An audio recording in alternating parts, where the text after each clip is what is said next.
Baik, Assalamualaikum warahmatullahi wabarakatuh.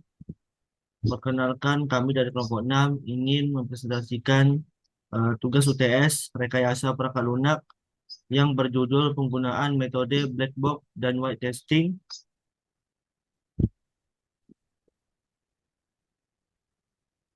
Selanjutnya di kelompok 6 ada saya sendiri yaitu Muhammad Rizky Pratama dan rekan saya yaitu Revanza Parakna.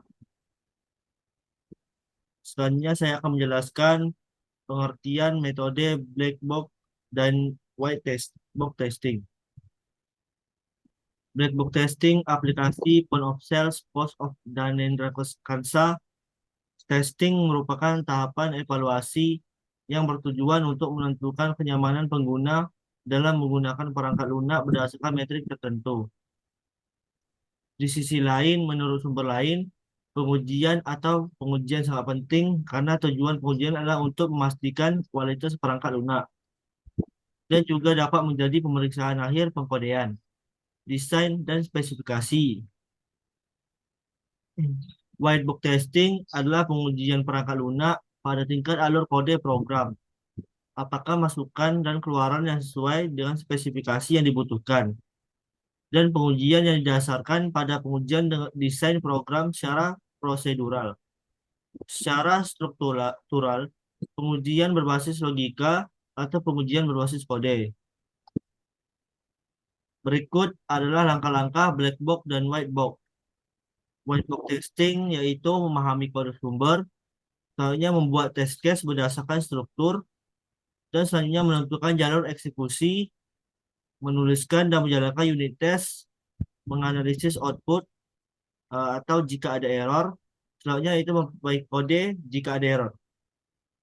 Selanjutnya yang ada black box testing, yaitu yang pertama menentukan spesifikasi sistem, kemudian membuat test case berdasarkan fungsi, selanjutnya menjalankan pengujian, kemudian mengevaluasi output, melaporkan bug, melakukan pengujian ulang atau retest.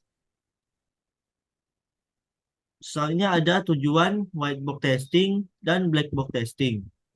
White box testing bertujuan untuk memastikan bahwa struktur internal program bekerja dengan benar.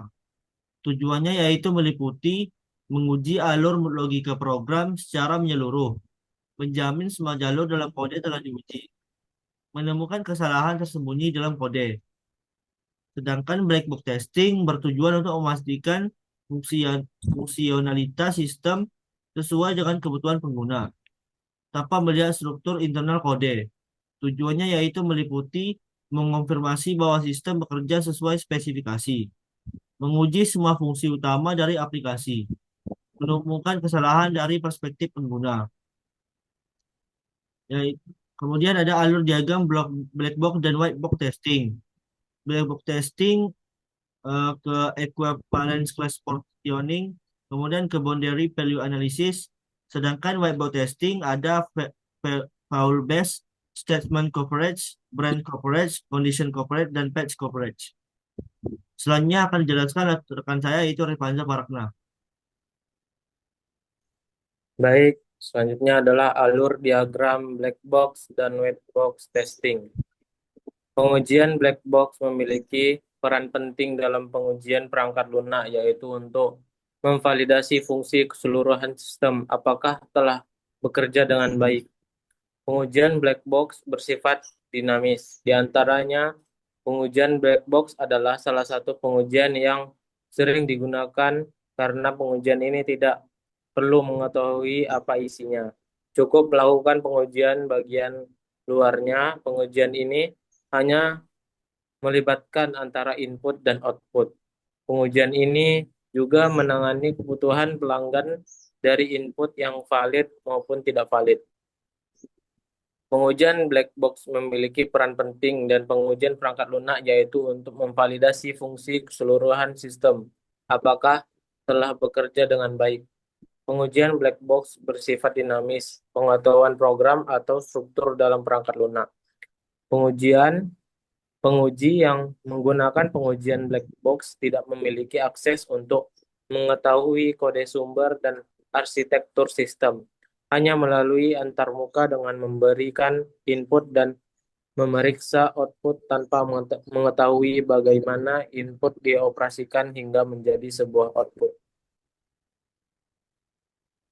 Perbandingan antara black box dan white box testing. Di antaranya ada white box testing dan black box testing. Untuk aspeknya adalah fokus pengujian. Untuk white box testing, di fokus pengujian itu struktur internal logika dan alur kontrol program. Untuk di black box testing yaitu fungsionalitas sistem dari sudut pandang pengguna. Yang kedua aspeknya adalah akses ke kode sumber. Untuk yang pertama adalah white box testing yaitu ya atau diperlukan akses ke kode sumber. Dan black box testing tidak kode dianggap seperti kotak hitam.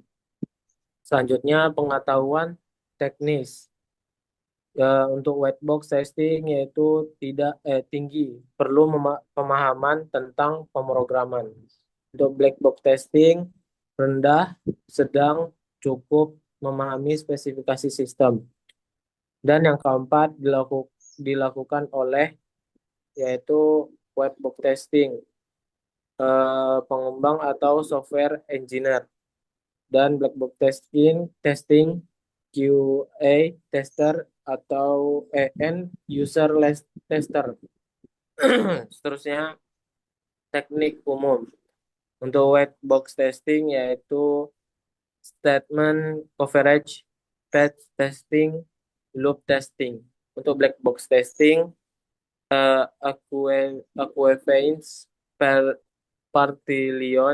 partitioning, boundary value, state testing.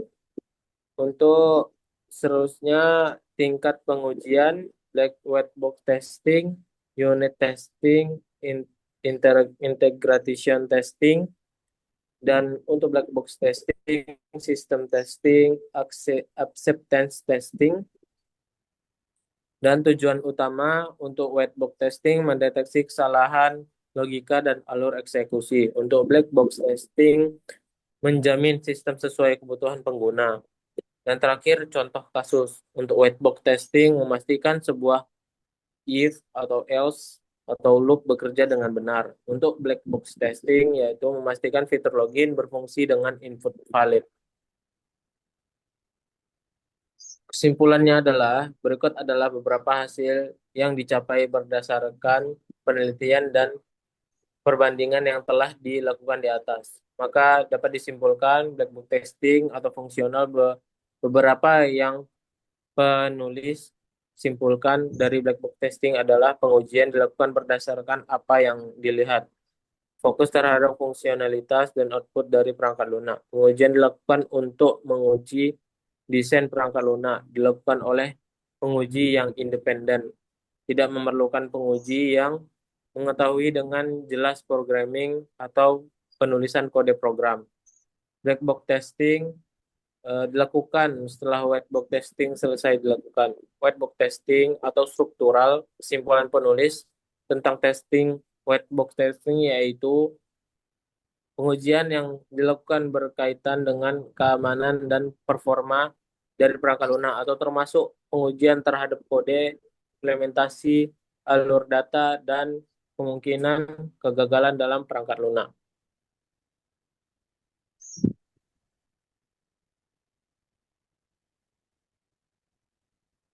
Sekian, terima kasih. Jika ada salah atau kekurangan, kami minta maaf di dalam kelompok 6 ini. Assalamualaikum warahmatullahi wabarakatuh.